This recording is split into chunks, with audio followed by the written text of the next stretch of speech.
الرحمن الرحیم۔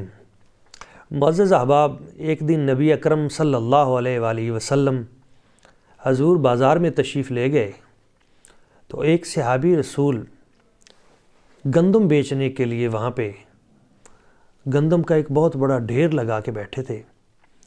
فَأَدْخَلَ يَدَهُ فِيهَا، آپ علیہ الصلوۃ والسلام نے اپنا دست مبارک اس گندم میں داخل کر دیا۔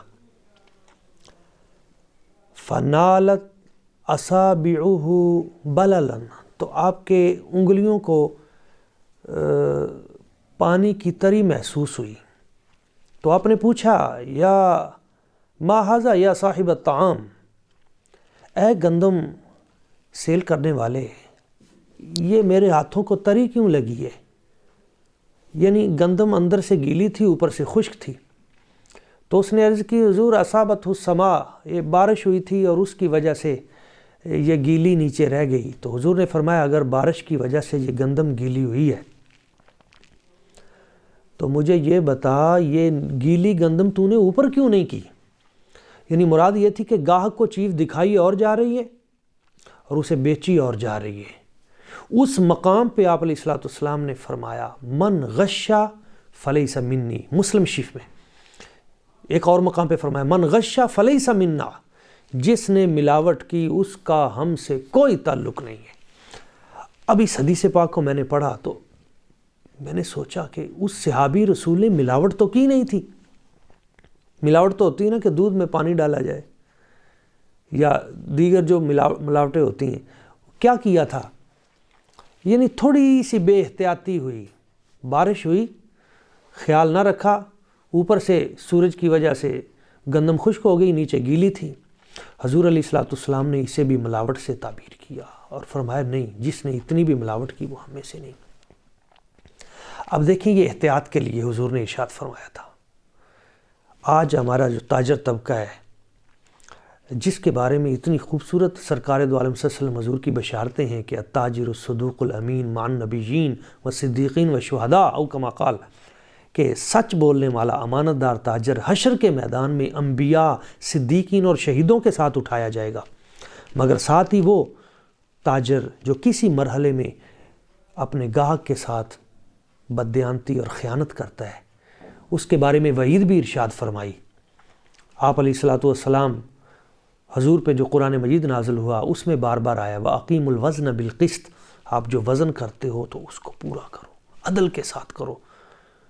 دوسرے مقام پہ ارشاد فرمایا، وَلَا تَبْخَسُوا النَّاسَ أَشْیَاءَهُمْ، حضرت شعیب علیہ السلام کی بھی یہی وصیت تھی اپنی قوم سے کہ کمی نہ کرو۔ ہم نے دیکھا ہے دو تین طرح سے ہوتا ہے کہ ایک تو آگے آگے مالٹے اچھے لگا دیے جاتے ہیں، سیب اچھے لگا دیے جاتے ہیں، جب گاہک جاتا ہے تو دو تین آگے سے اور پھر پیچھے سے کچھ باقی دو نمبر مال، ناقص مال، وہ بھی ساتھ شامل کر دیا جاتا ہے۔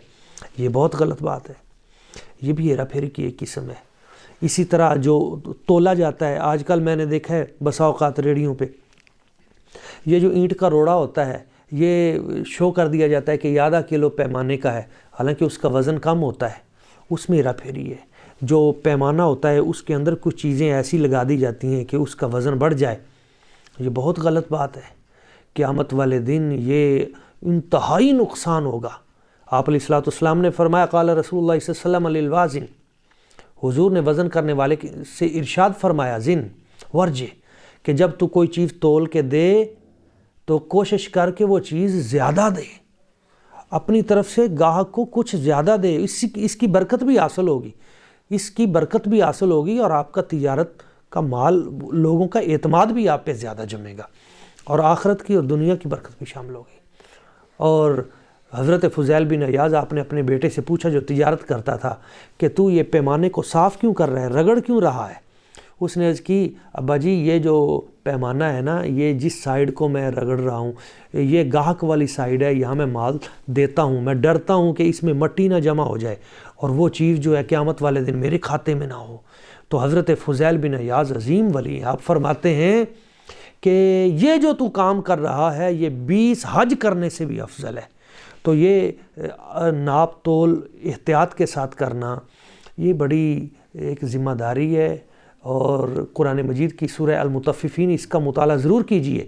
ویل للمطففین الذین اذا اکتالوا علی الناس یستوفون، وَإِذَا كَالُوهُمْ أَوْ وَّزَنُوهُمْ يُخْسِرُونَ۔